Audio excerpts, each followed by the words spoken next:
Any bot, any AI, anything. It's all your brand and all your company. And that's so much about automation when we talk about it, is that like you have to be at least responsible and put in reasonable care to make sure that you're not misleading your customers. In a world where QR codes kill kittens and customer service is an oxymoron, one podcast has set out to make things right. Which one? This is the UnPodcast. Oh, it's us. You know what I realized? What? The episode 2 weeks ago, for those listening right now. Yeah. We never had a comeback song, and I was starting to think of what is our generation's comeback song? Because here's some choices, right? We have Mama Said Knock You Out, LL Cool J, right? Yeah. Which opens with Don't Call It a Comeback. Yes. I've been here for years. I should have worn my robe for that part. And then there's obviously the multiple Dre songs. Forgot about Dre, Still Dre. Yeah. By the way, just for the record, I think neither of us have ever questioned Dre. No. Where he was, where he's been, or if he's still here, right? I've never forgotten about Dre. I didn't question whether or not he was still Dre, whether he had a wall of platinum plaques. Doesn't matter. Well, so is that maybe our he's song? not writing to you. Maybe he's writing for someone else who missed him. Is it The Comeback Kid by Corey Feldman? Like, what is our comeback song? That was a deep, that's a That's deep a good cut. cut. Yeah, that's a good cut. Wayne, what's a comeback song? You got one? Any of them? That's it, right? It's like, what else is a comeback song? I don't even know. What would be, who's had a big comeback? This seems like something you should have thought of before you went down this path. I should have. Yeah. I don't know. I should be a mama. Yeah, somebody get on the horn with LL. Let's see if he let us use a song for it. Just call it, or as I know him, L. We're on a first letter basis. Well, and you're not a lady, so one of those L's It's Janet. it doesn't apply to you. It's Miss Jackson if you're nasty. So first thing we're going to start off today with obviously this breaking news from CBC. Saskatchewan appeal court gives 2 thumbs up to a decision that emoji is contractually binding. Pardon? The Saskatchewan Court of Appeal has upheld a prior decision that a thumbs up emoji was a confirmation of a contract between 2 agricultural companies. I started talking about this on stage. Yeah. And people were like, oh my God, what is that? What do you mean? Actor Land and Castle Limited appealed a 2023 decision from the Court of King's Bench that its owner had agreed to sell flax to a grain buyer from Southwest Terminal, or SWT, when he responded to a text containing photos of the $58,000 contract with a thumbs up emoji. So the situation was an SWT employee sent a photo of the front of a double-sided contract to Chris Actor with a message that read, "Please confirm flax contract." Okay. The employee, Kent Mickleborough, said he spoke with Actor and Actor's father, who helped with farm operations, and reached a verbal agreement to buy the flax at $17 per bushel, which I'm assuming is a decent price for the flax, or not so much decent price for the flax. Yeah, not really up on the flax market. I haven't been on the flax market in quite some time, with delivery deferred until the fall. So the counsel said it's no real different than the words that he texted in previous contracts. Okay, luck looks good, and yup. So what they're saying is he set precedent in the past with the very brief responses. Okay, yep, whatever. And that was just the agreement they had. On contracts? On contracts. Because they're farmers. They're handshake deal people. They're salt of the earth people. You don't know that. Handshaking. You're just assuming when that I the hang out farmers with my farmer friends. Yeah, when was the last time you did a deal with a farmer? Yeah, exactly. So when I'm with my farmer friends, but okay. Right. So what the court said, the important thing was there was precedent set too. Yeah. In the past, there's never been a problem with the contractual obligation of the okay or the looks good or whatever it is. Yeah. And he'd used thumbs up in the past for other things. So at the end of the day, what this is, and we actually had a really interesting conversation on this. You and I did. I think it was probably 6 months ago. And you had brought up a good point. Was this language evolves, communication evolves. So we might think that an emoji is unprofessional. I'm throwing air quotes up for the audio listeners, but unprofessional if I use an emoji, even though it's what it's showing in a text form, an emotion, which is, incredibly a good thing to have, to give emotional to emotionless things usually. But this is how people communicate. And one of the things that we don't realize is also that they have different meanings. So obviously the thumbs up here was a contractual agreement. And the issue was they had delayed delivery. It was on purpose, for the fall, and prices dropped. So he I said, understand. I am not hooked for this because I never signed anything. Yep. So it wasn't the fact that it was suddenly a thumbs up and whoa, what happened? We showed up with. It was that he was trying to he was saying there was a problem with the contract. So they were at a point where there could be a dispute over what was agreed upon. Price fell for the fall. And he's like, I'm locked into this higher price and I'm not taking the fall and I could have gotten a better price. It looks like the guy just was trying to pull out of his deal. So they kind of just have to show that, first of all, precedent was set, and that also if, let's say, the price had gone up or something, the guy would have been like, well, we agreed. Yeah. Yeah. Because he wouldn't have said, I never said this if the price went up. Yeah. Right? If you reverse the roles. Yeah.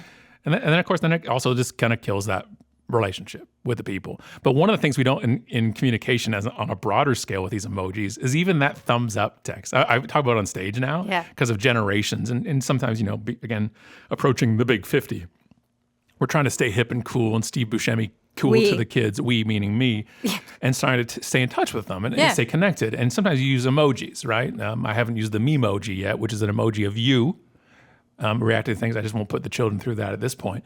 We do have dancing. But I do. Dancing. If you do go to Giphy, you will see me doing dances. Yeah, and a stuff lot. you put in Scott A lot of Stringer Scott and dancing on Giphy. Amazing. But the thumbs up as on its own as a reply in a text, what does it mean? Anybody here, if a younger person in the world sends you a thumbs up, what does it mean? Yeah. Good. Right. So everybody here, who are all older than 20. Yeah. I'm guessing it's not an insult. I hope. Right. This thumbs up. Wayne might know. Right. The thumbs up means a middle finger. Yeah.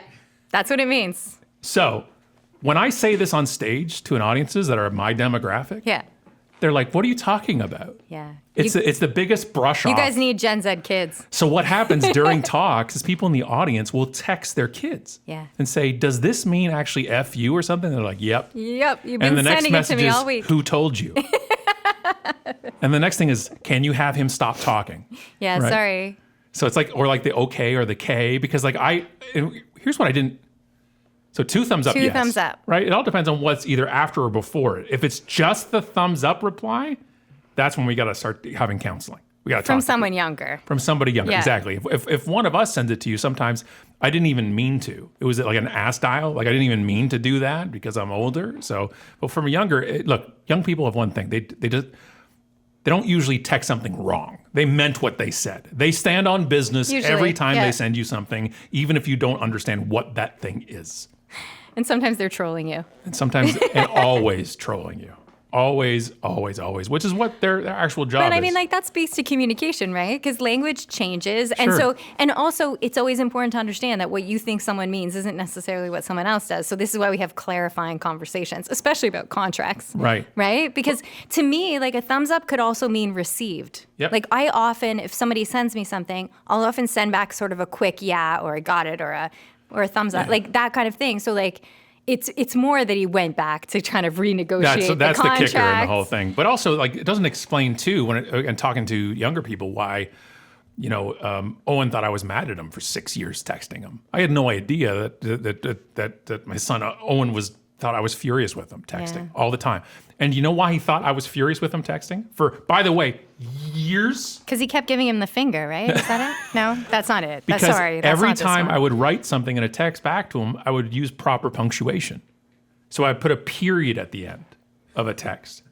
And putting a period at the end means you're going to murder them. Yeah, it's not good. I had no idea that proper punctuation meant it was the horrible thing. And I'm not saying this as I didn't mean to mean. No, I didn't know. Yeah. So then I stopped using it. And then I started using the thumbs up. I'm like, no, that's even worse.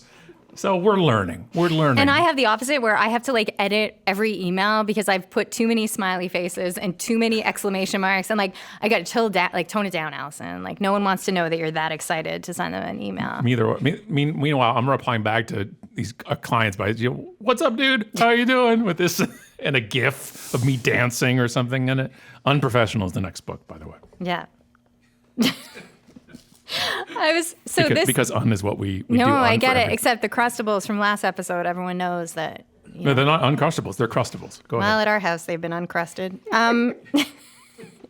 So this is an article from CBC as well, which is related, when you think about that miscommunication, right? And last week we were talking about automation or maybe 2 weeks ago at AI, and also last week with back to work, these communication issues. So this is a story. It says Air Canada has been ordered to pay compensation. Sorry, it's from CBC to a grieving grandchild who claimed they were misled into purchasing full price tickets by an ill-informed chatbot. So they went online and they were buying tickets because their grandmother had passed away. Mm-hmm. And airline in the chatbot was saying that they could get a refund for bereavement, right? So they went ahead and they bought the full price ticket. And then apparently, though, the message wasn't done properly. It says the Moffat sent a company of the screenshot to Air Canada pointing out that the chatbot had given advice, right? And this was to the contrary, because when they reached out to Air Canada, they're like, no, we won't do that for you. And so this was all a misunderstanding because of the communication from the chatbot made the customer feel like this is what they were supposed to do. And then basically Air Canada is sort of distancing themselves, like this whole idea of, well, you should have known that wasn't us, even though to a customer, when you're looking at the chatbot inside, you might as well be talking to the president of Air Canada, right? Like you feel that's your gateway to the company. Any bot, any AI, anything. It's all your brand and all your company. Yeah. And to have this where it's like, it was a miscommunication. It actually wasn't. It was a direct communication. That's what they're saying. And they're saying that there wasn't reasonable enough care, that by putting the chatbot into the ecosystem of their website, that they had to show reasonable care to make sure that the chatbot wasn't making people make bad decisions. Yeah. Right? And that's so much about automation when we talk about it, is that like you have to be at least responsible and put in reasonable care to make sure that you're not misleading your customers. Do you know chatbots, what they do as well to make them seem more real and human is they make them delay typing to you? Have you ever noticed that? So it says if you're talking to customer support online, a lot of times you'll see agent is typing. So because you can see they're typing back to you. Yeah. So what chatbots will do, they'll just put that up and it'll count to 3. It'll do a timer. Yeah. And then the statement's already, because it's automated. Literally, it's a millisecond. Oh my gosh, I didn't even think about that. So it makes it thinks human. It goes back to the thing we talked about years ago, which was like loading times. It was TurboTax or something. Yeah. And that loading bar, it was already done. That loading bar made it look like they were thinking and really it's like doing work. Electric car making noise so that you don't feel so unsettled that your car is floating away from the house. It was the engine noises inside the car. Yeah. So this part of the problem is all these companies like this is what happens. Okay, this is what happens, and I don't want to blanket it. Yeah. But this happens in every public corporation. Yeah. But not blanketed in every public corporation. Q1 2025. Yes. Well, everybody, here we just had thank you for Scott Stratton doing our keynote talk and just rambled a bunch of stories. Let's start on our year. All right, so Skippy, you're the CMO of this. For you to get your bonus this year, you have to create more profit out of your business unit. How do we create profit, ladies and gentlemen? Increasing revenue or reducing expenses. Yeah. That's what profit is, right? There's that part between the two of them. So what he says, we can remove our customer online support team. Yeah. We can remove them. We'll keep one schmo to deal with stuff. Yeah. It's all scripted. At the end of every single script, the whole thing is it's like a board game. At the end, you realize it's just Air Canada hates you. That's what the end of the script eventually gets to. But we're going to save this money. Yeah. I'm going to get my bonus. And then I'm going to leave the company eventually. And then 2026 comes along, or Q2 of this year, or Q3, and they're like, great, you want another bonus? Do it more. Yeah. And somebody new comes in and says, you already have chatbots. You're paying too much for chatbots.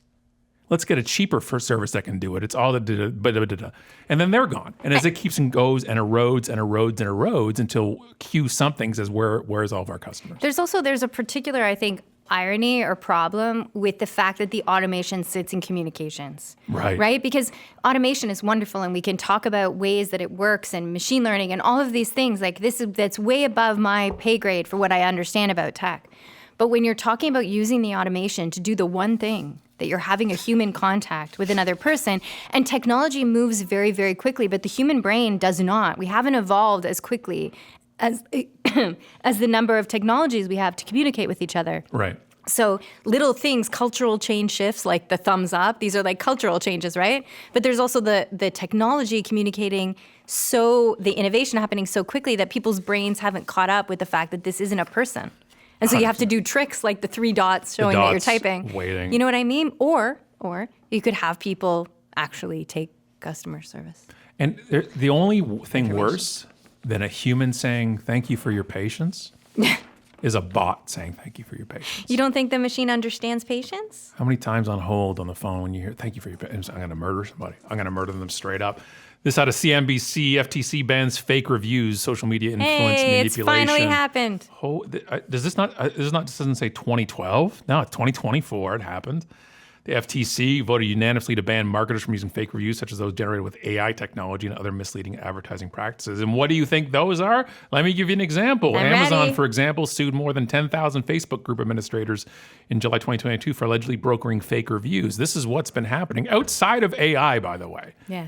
Oh my gosh, we've been talking about this for years. Our review groups, right? Review products, review it. You give me 5 stars, I give you 5 stars. It's the same thing on they'll happen with social media. It'll be post groups, and they'll call them post pods or something where you'll put something up, I'll like and share yours, you do it for me, right? It's all this yin yang give take, except no. Yeah. It's not. And the problem is, you had brought this up a couple of days ago, it was like B2B. Now the biggest thing is, the craziest new trend is affiliate marketing. Yeah. Oh my gosh. I'm yeah. like, We were that's from 1998. We were looking at trends. What are you talking and that was about? one of the ones that was on the table. And one of the things, this has never changed. We've brought this up time and time and time again on this show about disclosure, about ethics are not a renewable resource. And always the interesting thing for me is, who's responsible? Again, is it the brand or is it the influencer or the individual to enforce it? Yeah. And the answer is always both. But it is it's very much propagated on this idea that you have to have as many reviews as possible. Yeah. As opposed to having a few real reviews from people who actually have something real about to say about your product or your service or your 100%. location. And one of the things it said, Gizmodo has an article that said now you can get fined $51,744 for writing a fake review online. It's a lot of money. Yeah. Well, by strengthening, it says recent developments point towards fake reviews problem finally being taken seriously. Probably pay for some reviewers for that amount of money, like to actually use the product and write real reviews. This is the issue. I've been behind the closed doors of some of these meetings too, where they want to work with influencers. And to give you some of the history, we're part of that original crew of influencers in social media. I'm not saying we are the biggest or the best. We were part of it. We were part of an 2009 to 2012 of Twitter. That really was one of the first times social media, before they used the term influencers, was give them stuff and they can talk about it. And we've been in those behind those closed doors sometimes with those meetings where they talk and they're like, well, we don't want them to give us a review though. We want a 5-star review.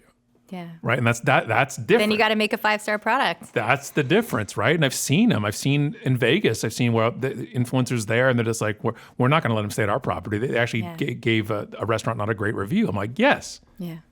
That's why they have followers. And the passion is because like the ecosystem was what makes all of this stuff work. Like having real reviews is such a valuable thing, right? And yeah, my story's kind of sad, but also frustrating. Go. So Disney World is arguing that a man cannot sue over the death of his partner because they had he was signed up to a free trial on Disney Plus. So his wife passed away in Disney because of an allergy, I believe. It says, given the restaurant is neither owned nor operated by Disney, we are merely defending ourselves against the plaintiff's attorney attempt to include us in their lawsuit.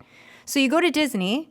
So you eat at one of their restaurants. She had an anaphylactic reaction to and died in the hospital. They wanted to sue Disney, and Disney said, when you signed up for Disney Plus, within that sign up of Disney Plus, you've waived your right to sue us. Says the entertainment company argues it cannot be taken to court because in terms of use, it says users agree to settle any disputes with the company via arbitration. By a forced arbitration. Yeah, forced arbitration. And this is really an exercise in, first of all, it sounds a little crazy to say like you have to know what you sign up for, but I do think within reason, but also the lack of no, you can't. How can they go across your properties? It's a free sample. It's a free thing, trial. Plus, let me see your accounting, because I bet you treat them as a separate company in accounting. Yeah. Right? Your Disney Plus revenue isn't included with your Disney World revenue. Yeah, where does this silo, where's the silo being shaped? Your silo's really separated for accounting purposes, just not for these purposes. Yeah, you're right. You're right. It's just, again, just gross. Gross. And gross. Not but having also, a very magical day. We should bring this up before we get into too many more episodes as we're wrapping this one up. Yeah. By listening to the UnPodcast, you do agree to allow us to rate any of your fridges when we're in any of your cities, and that you'll never give us a bad review. Ever. Is that how it works? Yeah, I think so. Or whatever review. UnPodcast. What's up? Next week, everybody. Thanks for coming. Be sure to subscribe to the podcast on iTunes and visit theunpodcast.com. And remember, friends don't let friends use QR codes.